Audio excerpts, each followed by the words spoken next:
Roll the titles. Once only it's a growing show. Once only it's the only one you know, but sit tight, 'cause I am ready to go.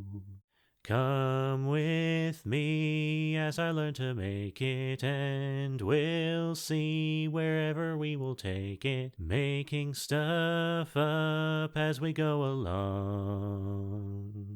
Don't know what level of irony I'll be operating on, but I know that I made a semi-decent title song. Come and see all these great things with me. Welcome to Once Only.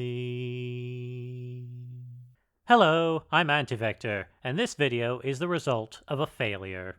I was going to review Beneath the Steel Sky as part of a Cyberpunk month that I've been doing.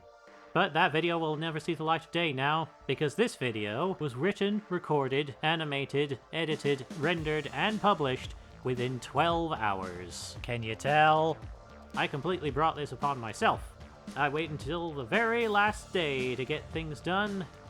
This has been a bad pattern for me, but I finally cleared my schedule enough to get me enough assets to cover Cyberpunk when it drops. And oh boy, am I excited for that. Remember that first trailer we saw back in 2013? When Doge was still a meme, GTA 5 had just come out, and VR was making the rounds? The more things change, the more they stay the same, huh? The Cyberpunk hype train has, while not consistently been a thing, ever since 2015 has picked up some considerable steam, and then it's just kept going more, and more, and more. And I fear that the recent delays, the two of them that there have been, have actually made the hype more rabid. It certainly increased my excitement for trying the game. I've booked the night of the release of this game off as a holiday. There's no way I'm missing this. Cyberpunk 2077 is one of only two games in recent memory that I've felt a deep core excitement for, the other one being Kingdom Hearts 3. They are also the only two games I've ever pre-ordered. As a general rule, don't pre-order games. You're just giving publishers money before they even get a game out, like clicking the like button before you've even watched the video. You're giving them the reward without them actually doing the work. But I have faith in CD Projekt Red here, and, more importantly, I'm actually okay with the game turning out to be total crap. I don't think that's what it's going to be, because the in-depth reviews of people who've gotten the game early and the first looks of the demos that they have given out have given some promising results, but I have fallen in love with this game's aesthetic, and I want to see its world so much that I don't actually care if it's not a total masterpiece.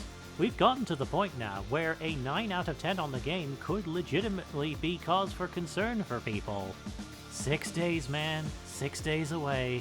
If Cyberpunk doesn't turn out to be a 100-hour hyper-advanced 4K 60 FPS eternal masterpiece, then people are gonna riot. And by riot, I mean get really angry in videos and message boards. But no matter what the outcome is, man, I'm ready for it. I'm gonna be here.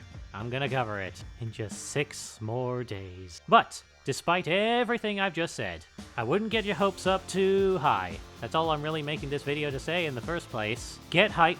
Get as hype as you like. But don't hype yourself into disappointment, is all I'm saying. I can relate to the feeling, man. It's so exciting seeing the game that we saw back in 2013 finally come to fruition. It'll finally be in our hands. But we have to accept that people are human, and that even though I know that these devs have worked their asses off to complete this game to the highest degree that they possibly can, I would consider myself totally ready for whatever comes out. Be it a 10, a 9, a 7, a 5, or a 2. I'm gonna play it nonetheless. Mostly because I am in love with this game's aesthetic. So much so that I'm modeling my entire channel after it, at least for this month. This is Cyberpunk month after all. I suppose I should have made that clearer. Yeah, it's taken me until now to change all the banner logos and such, but man, it's worth it. I like how it's turning out. I'm feeling good about things finally. I finally feel like I'm making something. But yeah, I'm gonna put a lot of love into this next episode. Boy, oh boy. See you next Friday for a much more substantial critique of the situation. It's gonna be strange because my review is gonna come out 2 days after the thing initially drops. And by then, pretty much all the streamers on planet Earth will have already played every part of it, but hey, I'm sure I can cobble something together.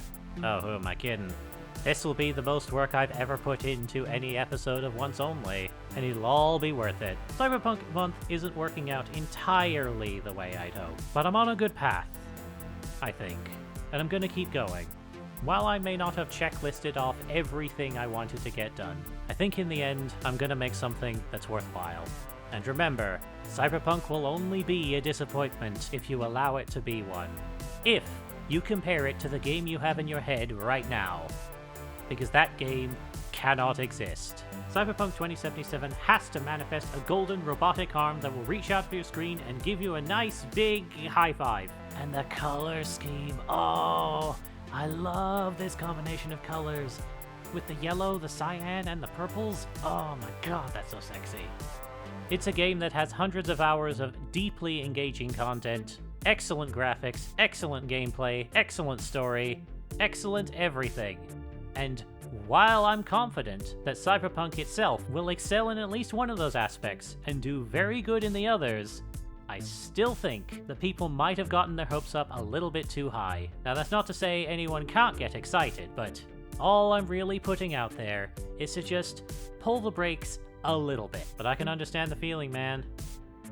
It's exciting. It's real exciting. Who knows, I might actually not procrastinate on everything ever this time. Yeah, that's basically all I wanted to say. Keep on grooving.